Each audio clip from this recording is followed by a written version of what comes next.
Beautiful. I think that we are live. Sorry it's been so long. I think I would actually have to go back and check my live playlist, but I'm pretty sure it's been like 4 weeks, maybe longer, since I've been on here for a live. So first of all, sorry about that. Second of all, welcome back. Thanks for waiting. I only had one person that was like, "Oh, better put that on silent." I was thinking, I only had one person that said, knock, knock, like, are you still gonna do these? So yes, I am. I will catch you up on exactly what's been going on the last month, and then some other things that were going on for longer than a month that it'll all make more sense. I will update you on what my life has been lately so that it makes more sense. And I will also get back to, I have not uploaded a video, I don't think, in 3 weeks. So I will be editing and uploading one for Tuesday about a end of harvest technique sort of thing, particularly useful for people on the food side because it gets you a very, very clean product at the end. So that one, although I haven't looked at any of the footage yet, so I'm banking on that one, the footage going okay for that one. So regardless, I will be uploading something on Tuesday at noon. But I will tell you what's been going on that has prevented me from uploading in a timely manner and all of those things. So it has been a while. Like I said, it's been a month. So the big thing for me in March was the future of food at South by Southwest. So I had never been to South by Southwest, and I wanted to go, obviously. And I knew someone that was originally in the edible insect space that had a nonprofit that had successfully gotten a proposal through for South by Southwest 2022. So when I saw that he was officially through and all that kind of stuff, I just volunteered myself and said, hey, if you need me, like, I would love to be a part of it. I would love to help if I can. And so fast forward to he accepted and started inviting me to the team planning meetings, all of those things, which I started attending sometime late January, maybe. Putting together this event called the Future of Food at South by Southwest, and really didn't know what to expect. Hadn't really spent a whole lot of time in Austin. So my mom is actually from Texas, but she's from North Texas, about an hour outside of Dallas. So I'm very familiar with Texas. We go down there for holidays and things like that. But my brother lived outside of San Antonio for a little while, but I never spent a lot of time in Austin. So I was really excited to go to Austin and do that and see South by Southwest and all of the craziness that I had heard about South by Southwest. So I left a day earlier than I planned. So rewind, South by Southwest conference, music festival, all of these things. If you aren't familiar, go Google it, look it up. It'll make a lot more sense than whatever I tried to explain. But so for our event for Future of Food, we had 2 major days, which were the 12th and the 18th. So basically the beginning of the conference and the end of the conference. So with travel time and everything, because I drove down there and stayed with my grandparents for a day on both ends. So that meant I was going to be gone the original plan was to be gone for 10 days. So since I started my business in 2018, I have not been gone from my business for more than 3 days. And even the times that, like, I'm gone, like, usually I'm gone to an event. Like, I'm still doing something with the business. And technically, I suppose, like, I was doing something with the business, but regardless, this is the longest I'd been away from the farm, away from all of it since starting this in 2018.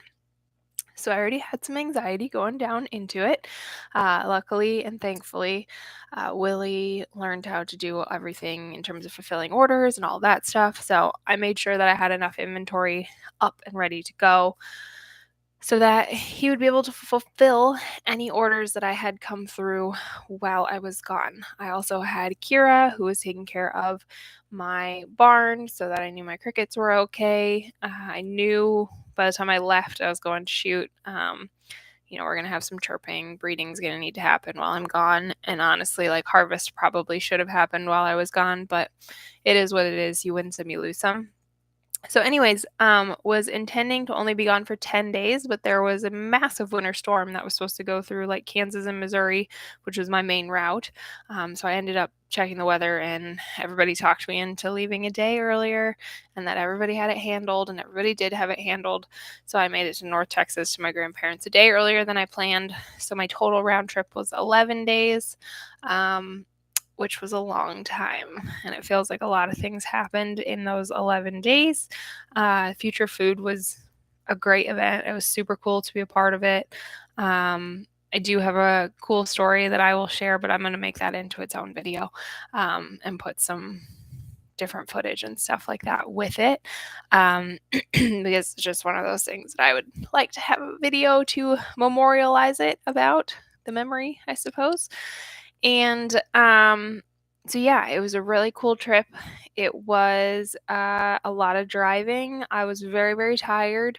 So we had really long days, and it was a lot of like networking and people and events and all of those kind of things, which I'm not opposed to at all.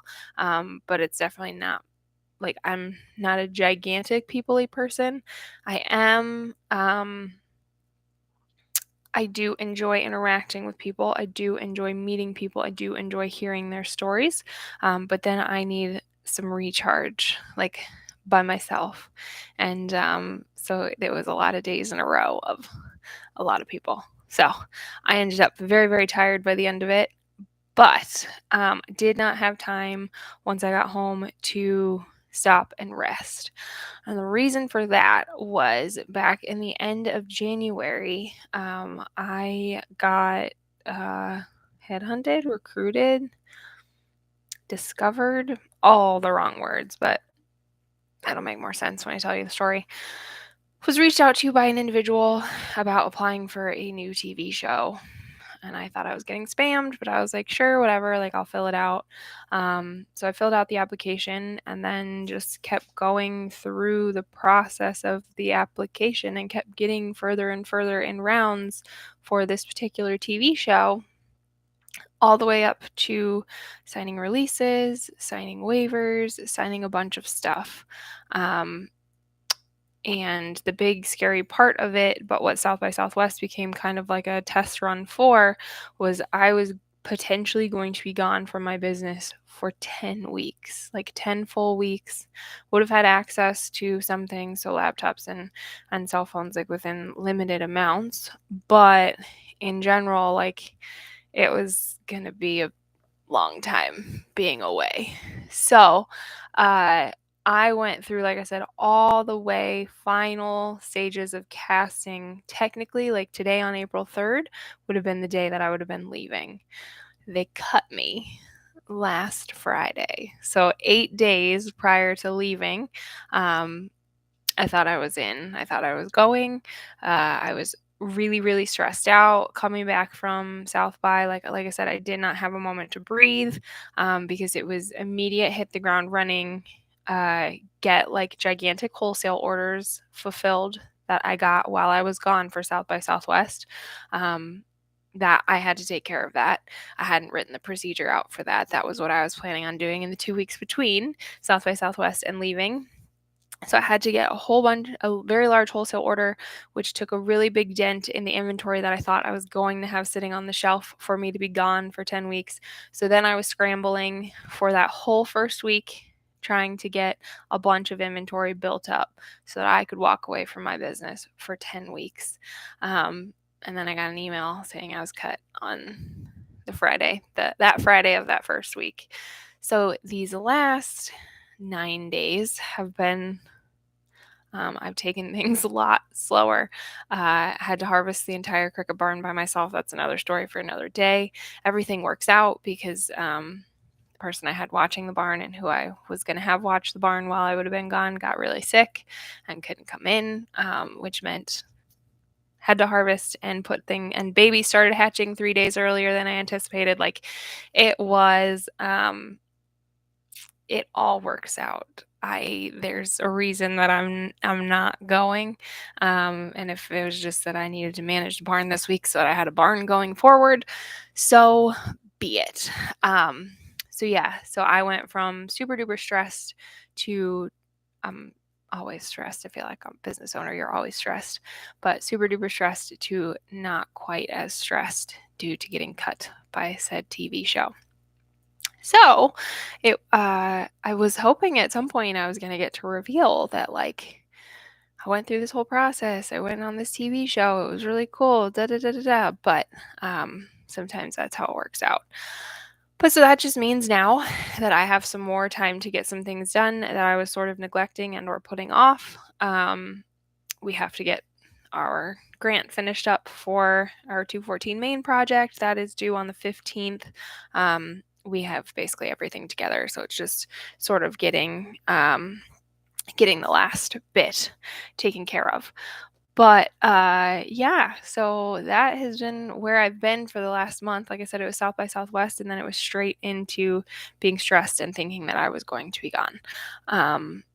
That just wasn't the case, which is cool. So yes, it's been a while since I've done a live stream, so thank you for joining. I was just talking about that, about why I was gone for so long. But super happy to be back and looking forward to, so my event season really kicks off the end of this month and all through May. So getting ready and geared up for that. I will be releasing a new flavor this month. Not entirely certain what date yet, but I do have all the labels and everything in. So it's just a matter of me getting that manufactured and processed and out there. But I do have quite a few questions that have built up over the last 3 weeks. So I do want to give you guys some time on that in terms of just address the questions that you guys have had that I have not answered in the last however long.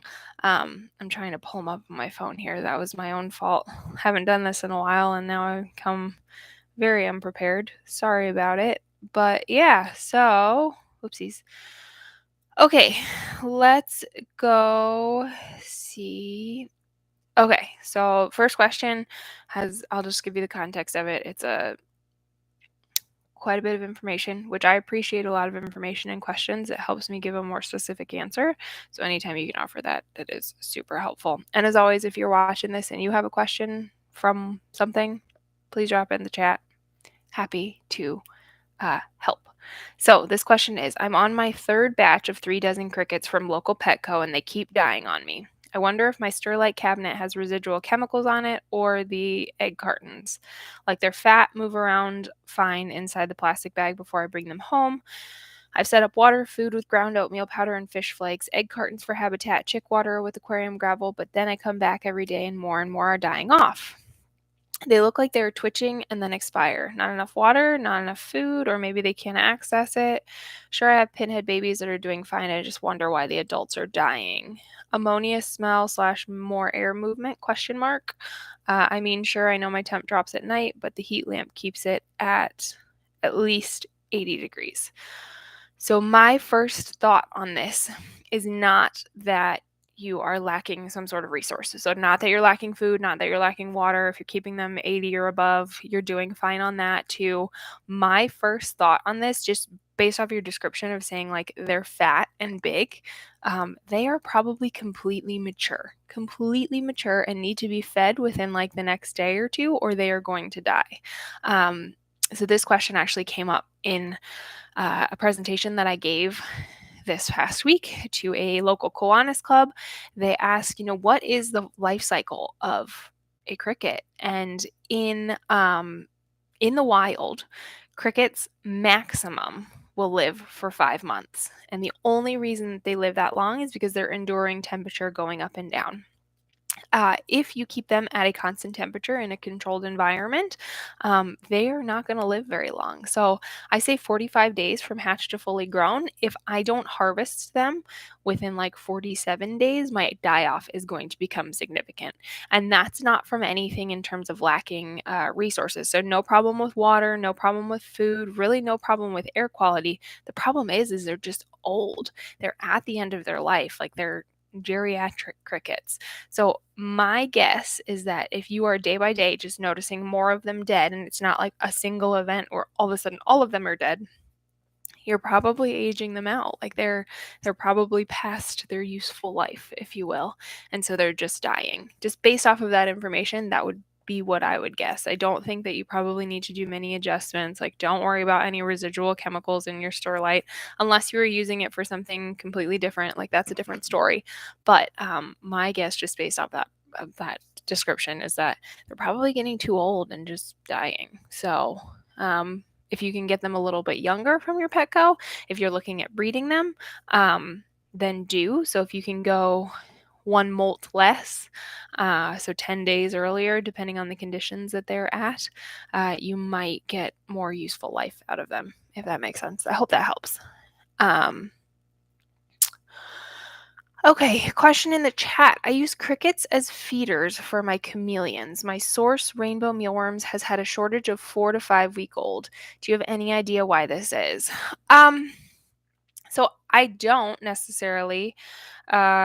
Interesting that they have the shortage of the 4 to 5 week old. My guess is the 4 to 5 week old are like the 2/3 grown. I would have to go look at their website and see if, like how their sizing chart works. But if that is the case, that it is one molt shy of maturity, the demand for this cycle just might have been higher than they anticipated. Like that's part of the hard thing with the live market is you need to figure out it is a constant moving battle of like we need to have all sizes available at all times and in large quantities. But like let's say there's a surge for some reason, like maybe somebody is completely out of something, so some other source needs to come get their crickets from this particular place. That can throw off an entire cycle, and they may overcompensate that for that the next cycle, and then end up with like too many of the 4 to 5 week old crickets. That's part of why I don't really want anything to do with the live market. Is just there's just so many moving parts, and if you can get things locked in and you can get contracts locked in on the wholesale side, that can ease some of that burden, sort of like a subscription thing. It's more predictable for you. But the other thing, if the 4 to 5 week olds though are their fully mature ones, it could be more of an issue that they are holding them back to reserve them as breeders. So they're going to breed them for longer than they typically would, so they can't sell them off as quickly. Could be either of those. I don't know. From the rumors that I've heard, there is just a nationwide cricket shortage. I think people are getting out of it. They don't really want to do it as much. There's just fewer and fewer farms. And so, yeah, I don't necessarily have a great explanation for that, like I said, without talking to them. But those are some of the things that can go wrong on the live side, is that demand just outstrips what you anticipate. And or you could have something wrong in your barn. There's so many things. If they're in a cold climate or a warm climate, like they could have some natural disaster that happens that wipes out one barn. There's a lot of different factors in farming that can go wrong before things are ready to be sold. So that is part of what you sign up for, unfortunately. So I don't have a super great answer for that, but that would be my guess. Let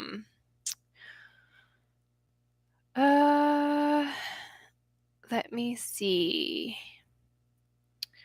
There you go. Knock, knock, Shelby. Are you taking a break? Somebody had put that on one of my videos. I was, but glad to be back now.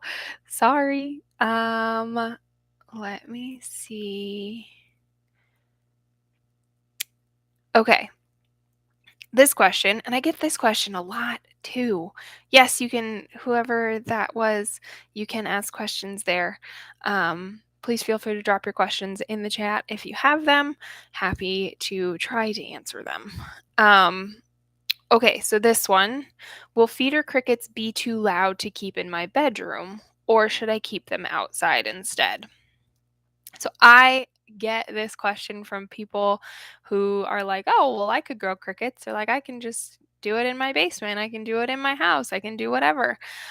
I always say it's not necessarily ideal, but I do also understand that, especially for people who are like reptile keepers, like sometimes it's just not possible to have a separate like cricket structure or cricket room or something like that. And sometimes like your reptile room, if you have one of those, actually might be really conducive to keeping your crickets happy because typically reptiles have to be kept warm as well, so it just makes sense to keep the crickets in the same room.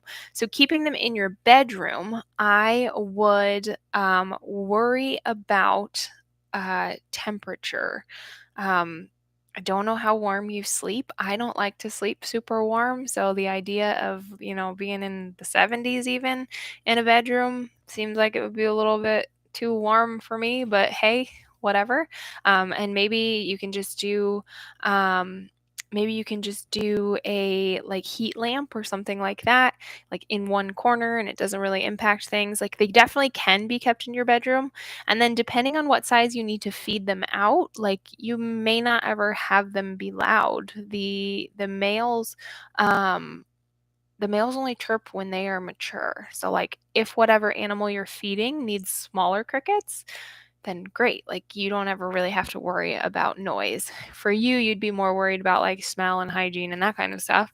And as long as you take care of most of the things there, like you keep their enclosure clean, you use a dry feed, you change their water often, as long as you stay on top of that stuff, like it shouldn't even cause too much of a smell issue, honestly. So you can keep them in your bedroom, but like I tell everybody, like if you can find somewhere else, like all the better. By all means, you totally can keep them in your bedroom. They might be noisy if you need fully grown, um, but I don't know. Some people find crickets chirping like on a large scale actually kind of soothing. So who knows? Some people pay really good money for those sounds. So I am going to get to some more of the questions in the chat. Welcome to you folks who just joined. Awesome, you're from Pakistan. Very cool. Super far away. And thank you for watching. I'm glad that it's informative. I hope that it does help. Oh, okay. How do I remove the stigma around growing crickets? My vegan neighbors are plotting to burn my basement where I raise my crickets. Man, sorry about that. Uh, I've not run into any neighbors like that yet, thankfully. Um, it, I suppose it's the stigma around growing anything, right? But at the end of the day, like we have to eat something. Um, so I don't really care what people say when they ask me about the raising the crickets. I find that people are more fascinated than they are put off by it, which is fine. It's cool. Sometimes I wish it wasn't so interesting because sometimes I'd just like to be, "Hi, I'm Shelby."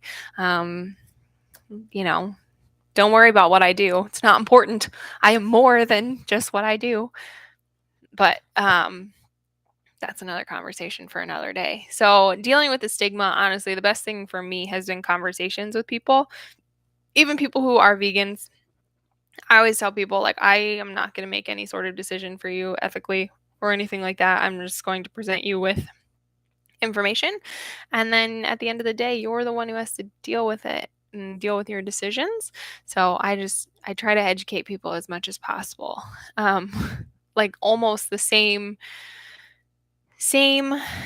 thought process, same aversion, complete opposite spectrum are the people who are like ultra conservative, like you're gonna force me to eat bugs kind of thing. And again, I'm just like, dude, I'm not here to make anyone do anything that they don't want to do. I'm open to having a conversation. You can ask me why. You can tell me all the reasons why you're not going to, and that's fine. I have no problem. Like, I have no problem with being the sounding board about you and your opinions and how you got there. Uh, but so conversations, and you're not going to win everybody, and that's okay. Like, whatever. You get sick of it at a certain point. But hopefully they don't burn your basement, because that would involve burning your house too. Because I don't think you can just segregate the basement, burn that only, and not the rest of your house. But who knows? Maybe these are crafty vegans. Yes, 70s, yes, too warm in the bedroom. Agreed, totally agreed. I don't know how people sleep anything above that. Anyways,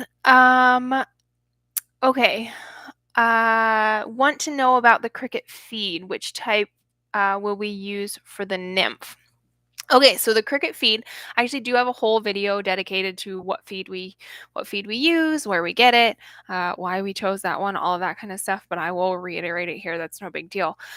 So we use an insect diet with meat from Bioforge Labs, which is in Huxley, Iowa. It's not very far from our original farm. It's a fairly finely ground feed, so it works really well for nymphs all the way up through to maturity. It's non-GMO, which non-GMO or organic is actually pretty important. And I did have somebody come at me in the comments about how GMOs are not bad for you and blah blah blah blah. I'm not here to debate that. I really don't care one way or another on how you feel about that. What I'm telling you is that the pesticide residues on GMO corn and soybeans are too high for an insect population to thrive on that feed. Again, I'm not here to talk about the impacts on human health. I am here only concerned about the health of my insect population. And currently, conventional, which is GMO, corn and soybeans and other grains, ends up too high in pesticides. So we use a non-GMO insect diet from Bioforge Labs. It's a grain blend. It has meat in it as well, so fish meal. We've experimented with some pork meal, and that actually works better within the fish meal. But our current feed provider, like I said, Bioforge Labs, he uses fish meal as the add-in. You do need to have some sort of complete animal protein in your feed source. Otherwise, your crickets will start to cannibalize. And it's really not good. It doesn't take a lot of stress or a lot of overpopulation for it to start to become an issue. So your feed is very, very, very, very important. So, like I said, Bioforge Labs, Huxley, Iowa. I don't know that they ship to Pakistan, but you can try. If you can't get access to that, which totally understand if you can't get access to that in Pakistan, if you can do some sort of a grain blend that you would be very comfortable with feeding to your chickens, that would be awesome. And then if you do have any sort of meat that you can get mixed in, even if it's like meat scraps from anything. I don't think it necessarily has to be super species specific. You just need to have some sort of animal protein. Crickets, like many other insects, are opportunistic omnivores, and that given the opportunity to eat meat, even if it is in the form of a brother or a sister, they will do it. So that's just really key, that if you do some sort of grain blend, if you're going to deal with things at high populations, particularly, and honestly, I don't know if that is across all cricket breeds. That's the case with Acadia domesticus, which is the common house cricket. But if you are, because I don't know what breed of cricket you would raise in Pakistan, I have no idea. I don't know what you would have available to raise for you there. So that would maybe just be something where you can get really species specific, and maybe you don't need any form of meat, in which case I'm jealous because it makes our feed a lot more expensive, but you got to do what you got to do. So, and then another note, what you said for the nymphs. So the pinheads, brand new pinheads, we also use potatoes. They work really, really well for moisture and food, getting them some additional moisture. And then it also creates some additional humidity within our bins right for the first 7 days, because that's really, really key with the pinheads, because they don't have a fully formed exoskeleton. You have to keep the humidity at a certain level, otherwise they are at risk of drying out. I've done it too many times to count. Too many hundreds of thousands of baby crickets have died because my humidity was too low, because it didn't know it was a problem. So please learn from my mistakes on that one. So I hope that helps. If not, just go check out that video of what we feed our crickets and where you can get it. And I think I covered like some alternatives if you can't get the Bioforge labs shipped to you in Pakistan, which I have no idea if you can or not, but I do know it's available on eBay, or at least it used to be. So anyways, never thought about GMO being an issue, but will now consider this when buying feed. I really didn't either until I started talking to more and more like old school Cricut farmers, and they were talking about the rise of issues within their populations as GMO became more widespread and became more widespread in their feed sources. So I really didn't put two and two together until after I had those conversations. Like I said, not necessarily an issue in terms of pesticide residues for you or I as humans, but you have to think everything on the insect scale is much, much tinier. They're much more sensitive to a lower concentration of things. So that's also why I do not ever, ever, ever, ever, ever, ever recommend any sort of chemical sanitization of any of your equipment. The reason for that is usually the solutions needed to kill whatever bacteria, according to, whatever safety standards, that residue level is going to be toxic for your crickets at some stage of their life. It may not be totally toxic for them by the time they're adults, but I can nearly guarantee the little bitty pinhead is going to be a problem. So, yeah, I just stay away from chemicals as much as you can with crickets, because like I said, it may not cause an issue for you or I, but when you're talking about their immune systems being so small, and like I said, anecdotally, having talked to cricket farmers who have been in the business for quite some time and have watched things go a certain way and have noticed the problems that have come up because of that. So, okay, this question: how often do you clean out the Cricut tub? Do you scoop the bottom with the dustpan, or do you change the whole tub? Also, do you think I can use a vacuum cleaner to clean the bottom of the tub? I'm going to take these one at a time because there's quite a few different questions in this, and I just want to make sure I answer all of them. So, first question: how often do you clean out the Cricut tub? We don't through the entire life cycle. We have our conditions so that we don't need to. The way that our bins are set up, the frash just falls through to the bottom. We keep the water fresh. We keep the feed fresh. We don't really have any issue with it.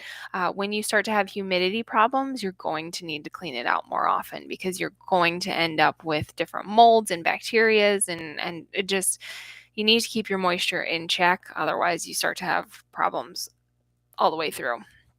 So, do you scoop the bottom with the dustpan, or do you change the whole tub?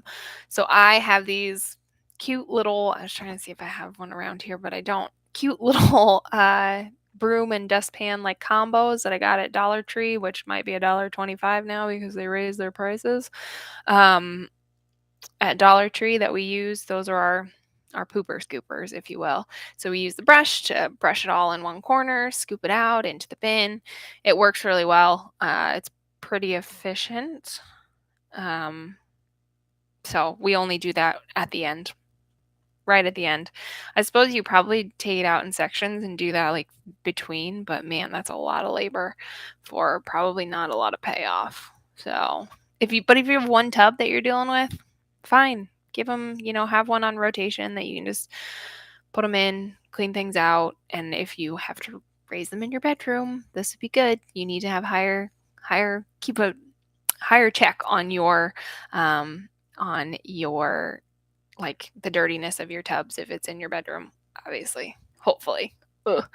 And then last question, also, do you think I can use a vacuum cleaner to clean the bottom of the tub? Tried this. Didn't work. So I've tried a shop vac, actually, which shop vacs are usually pretty tough and like can get through just about anything, but it just clogs the heck out of the filter very, very quickly. So vacuum cleaner maybe, but you're at risk then of vacuuming up your crickets as well. Willie is totally convinced that there's some sort of vacuum setup that we could make work. I'm not totally opposed to it, but I'm really not sold either. If we could get it figured out, and by we, I mean if he can really propose a good option for it, I am all ears and willing to try. But I genuinely don't think that vacuuming, and maybe it would. I don't know that vacuuming would make the system that much more efficient. But if it does, cool. I'm willing to try it out. But you would have to be really, really selective on what kind of vacuum you use and when you use it. They're not built for that level of dust, I don't think. And I'm sure there's one out there that would work, but I don't know. It's not something that I've really looked into or want to necessarily pursue. There you go. There's the comment. Non-GMO is a lie. The reason of GMO is usually to not need pesticides, and GMO and organic may very well be the same thing. GMO is not toxic or synthetic nor dangerous in any way. Like I said, not here to argue about that. Here to argue about about the chemical residues that get left over on GMO and corn, namely glyphosates, which my crickets don't tolerate very well. So, yeah. Do with that as you please. So anyways, I am fully, I think that's all the questions I have. Oh, no, just kidding. There's one. No drowned crickets, and do they poop in the water? No worries about the poop contaminating the water before it's all through. How often does it need to be changed out? Yes, they will poop in the water.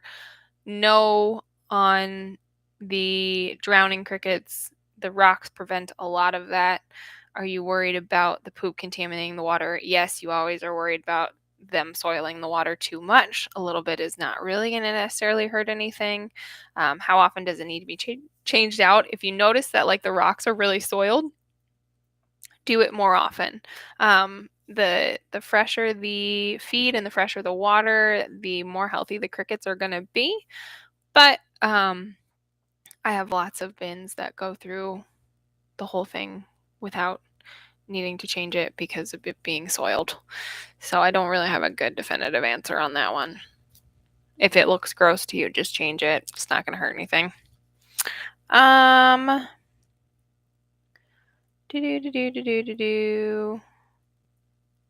Okay. One other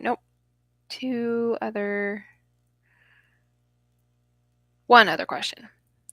Last question I think that I have for this one is, okay, so I've got the temperature and habitat down for my first batch of crickets I will receive in the next few days. I have the breeding tray concept ready, the incubator concept ready, and question I do have is the humidity for the breeding.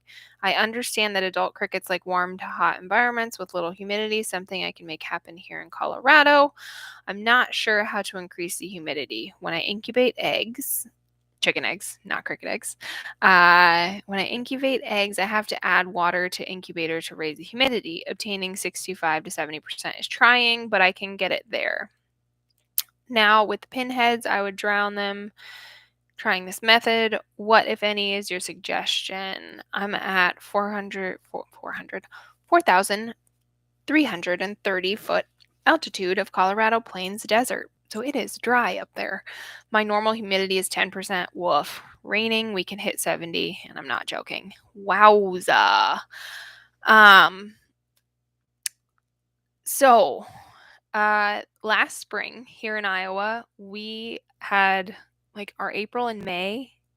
Can't remember if it's April. I feel like it was late April that it started, and early May, we had a really hot, really dry spring. Really hot, really dry. Several days where we had 10% relative humidity as well, which is just really not common. That caused me all sorts of problems in my barn because I'm just not used to those temperatures and those humidities. And I just was not prepared, nor did I keep a good enough eye on it. So I ended up with a lot of deformed wings from molts that happened when it was not humid enough. So that resulted in not a lot of viable offspring because the males weren't chirping and attracting the females, and it was just a little bit of a disaster. So humidity is super important. So if you have a way to pump some in to get things, even if you can only get your area to 50%, 40 to 50% humidity, like you'll be doing great if you do that. It doesn't need to be, there's other ways to create microclimates. So like with an incubator, if you just put a whole bunch of moist objects in that incubator and you keep it warm, it's going to evaporate and create its own little humid microclimate. So like there are ways around that, but it does definitely make things tougher when things are that dry.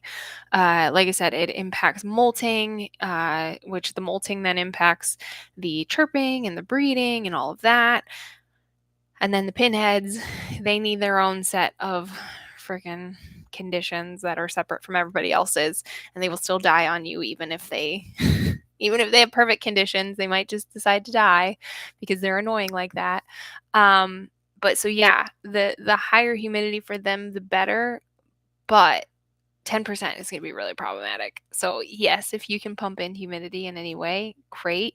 Just keep an eye that you don't end up with a bunch of condensation in places, especially with pinheads. But even as you start growing things out, the more condensation you have, the more problems you are inviting, whether it be bacteria and mold and just things that you don't want to have to deal with. So I do not envy your situation, let me tell you, because I went through, like I said, a few weeks of that, and it caused more problems than I was prepared for beginning of last year, just because it was a much hotter and drier spring than we are used to here in central Iowa. So I think that was all the questions that I had for, oh, sorry, one more. I'm trying to filter through the people who just like commentate my videos and the people who have questions for my videos. So I actually do appreciate either way. I appreciate the commentary and the questions. So keep those coming. Okay, so hi, hope you're good. Just a quick question. If I put vermiculite at the bottom of my Cricut bucket as a substrate, will they lay their eggs in the vermiculite instead of the bowl with sand? Um, Potentially. As much as I would love to say that they definitely know they shouldn't be laying it in the bottom and they should only be laying it in your breeding tray, like that's probably not going to be the case. There's really no good way to control it. I would encourage you to not put anything at the bottom of your bin. Like there's no reason to put the vermiculite down there. As long as you keep things, keep your humidity under control, you have enough housing, you have enough water, you have enough all of those things, you don't really need the vermiculite. So get rid of it, and that gets rid of part of the problem. Hope that helps. Okay. The feed you're telling me is not available in Pakistan. Sorry about it. I wondered. I worried. We made them sell flour of different grains like wheat, chickpea, etc. This feed is effective. Yeah, you could try that. So try whatever grains that you have available to you there locally. Grind it up as fine as you can and see what works. Like do a few different experiments. I don't have a ton of experience feeding them like chickpea flour or anything like that, but I don't know why that wouldn't work. It might, like I said, depending on the breed that you are raising over there in Pakistan, you can do some research into like what that specific breed eats. There probably has to be some university over there with an entomology department, I would hope, I would think, that maybe you can contact and see what they prefer as a diet, and then see what you have around you that you could grind into a feed. Sorry that it's not available there. I kind of had a feeling that it wasn't going to be, but you never know. eBay and its magic powers might have been available in Pakistan, so sorry that that does not work. But yeah, some sort of a grain blend, whatever you have available for grain, just do some trial and error and see what works. The key, I would say, make sure that you are looking at 20 to 25% overall protein blend. That seems to be a good spot for crickets. You get too much higher than that and it's wasteful and expensive. Too much lower than that and you do start to see an uptick in cannibalism. So, yeah, I don't give out a ton of contact information. Sorry. I just have a limited amount of time, and this is the way that I can scale my time to have conversations with lots of people. So, yeah. Other than that, guys, I thank you so much for tuning in and coming back. And I'm sorry that I was gone for 4 weeks. I will do my best to keep these weekly once events start end of next month. It may be a little bit more difficult for me to keep these weekly unless I move them to like a weeknight, which I might do. I don't know yet. Because I would, like I said, like to keep these weekly, even if it's just an update to keep you guys knowing kind of why I'm not uploading like I should be and everything else. So, as always, if you have any more questions, if you're watching this later, please drop them into the comments and I am happy to get back to them and or address them on the next live video that I do. Until then, thank you guys for coming. Thanks for hanging out. I will have a video up this week. Noon on Tuesdays is typically when I like to upload. It's been mea culpa on not doing that lately. So yeah, I will hopefully be back next Sunday with more live Q&A. Thanks for watching, guys. Have a great week.